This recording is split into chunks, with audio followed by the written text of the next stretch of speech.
Guys, I'd like to just have a look at the Springbok touring squad for the November internationals, which has just been announced. Of course, a couple of these Lions players being rewarded for their form throughout the season. Perhaps not looking at the front row. I mean, Riedlinghuis, Robbie Coetzee, perhaps not the forwards we thought that might be selected for this tour. But then Nizam Kar from Western Province, Sanatla, we thought someone from the back three might get a nod. And then, Kuni Ursaz and Johan Goosen being recalled. Yeah, like we did talk last week that when you pick a squad of 36, there are going to be a lot of players that will just be carrying bags for this tour. Only 4 matches, you can only pick 23 in total, so it's at least 13 players that are unlikely to get much game time, barring a couple of injuries to key players. But it was also saying that it was great to see that the 2 finalists in the Currie Cup were well represented in the squad, even though perhaps 1 or 2 players that we didn't think would make it, did make it, and a couple that we thought might, like Jean de Jong, didn't make it in the end. So interesting the way Heineke Meyer sees things. Like you mentioned, Julian Riedlinghuis, on the bench for the last couple of matches, but he's in the squad ahead of the tight head that normally starts for the Lions. They've got their hooker Robbie Coetzee in ahead of Armand van der Merwe, who's done some fantastic things off the bench. So he's looking for maybe starting players rather than impact players, perhaps. I was a little bit disappointed to see Morné Steyn there. I don't really see the point of picking him when you've got Andre Pollard, Patrick Lambie, even Johan Goosen there. They represent the youth, the younger brigade. Morné Steyn, he's playing in France. We're not playing France on this tour. What he knows about Italy and England and Ireland more so than the other 3, I'm not 100% sure. But he's there obviously for experience. Perhaps if something does happen, he's based overseas. He can't even play in the last test. So a little bit surprising to see him there. And it might have, if he wanted 4 fly-offs, maybe a Katrakilis would have been a better long-term bet, having come off a man of the match performance in the Currie Cup final. And obviously sad to see Jean de Jong not there. He's led Western Province, inspired selection as skipper for Western Province this season. He's done absolutely nothing wrong, led the team to the final, to the victory. Not represented there.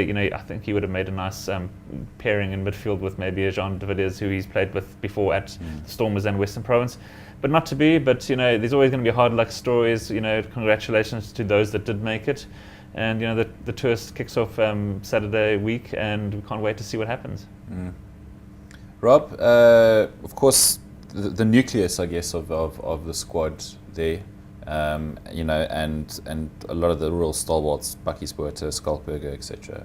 Yes, not that many surprises really. When you look at the 5 newcomers, are all from the Currie Cup finalist teams, 3 from the Lions, 2 from Western Province, so you can't quibble too much. It is showing that Heineke Meyer still does consider Currie Cup to have some gravitas, to be some sort of decent yardstick of what players potentially can do. And I'm particularly pleased that someone like Nizam Kar, who was arguably the individual player of the Currie Cup season, has got the nod in the squad. It'll be interesting to see who fits in where, because although there are lots of injured loose forwards, when you throw in your Willem Albertses, Francois Lowe's, and old favourites of Heineke's like Piers Spies, and then of course this young Arno Botha we all forget, who's also in sort of long-term recovery from injury. So there are lots of loose forwards missing, but there are lots of loose forwards in the squad as well, lots of very high quality ones. You can still assemble a loose trio, probably comprising, their first choice one might well comprise Dwayne Vermeulen, Marcel Coetzee, and perhaps Skalkberger. And then you've got these younger guys like the Whiteleys, Cars, Mohodjes, various others. So plenty still to choose from. A couple of contentious ones. I'm still a little bit puzzled about Guthrie Steenkamp.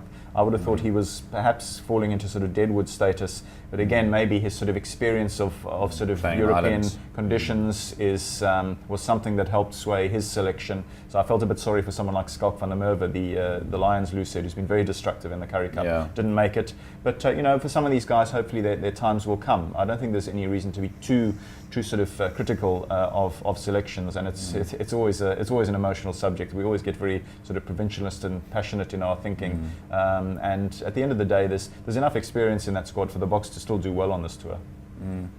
Garen, do you think perhaps, Ireland and England will definitely be tough matches? Do you think Italy might be seen as the fixture where a lot of these guys will be sort of tested, or given a run rather? Right, you would think so, but looking back at the Springbok history, we tend to never make changes. If we were talking about the All Blacks, for example, they'll play half their team in the first match and half the other half in the second match, irrespective of who the opposition is. They sort of back their players to perform under the immense pressure away from home against these top 5 or 6 nations teams. So I don't see a lot of changes. I think if there are going to be any changes, like you say, that will be for that Italy game. But then must just remember that obviously for the last game, like I said, there no foreigners are available, so there are going to have to be some changes there. So the Ruan Pinars, maybe the Buckies Buertas, the Brian Banners, none of them will play. So we've got a number of them in the squad. So they're going to at least be some changes for that Wales test, which is not going to be an easy test without those players. We won last year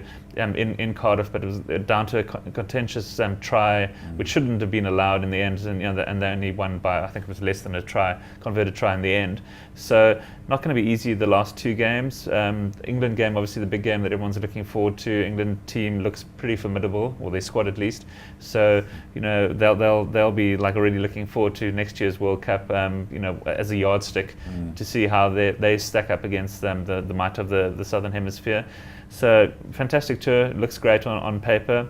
Hopefully Hanneke Meyer can assemble a starting 15 at least that is pretty competitive and yet still has some element of youth in it.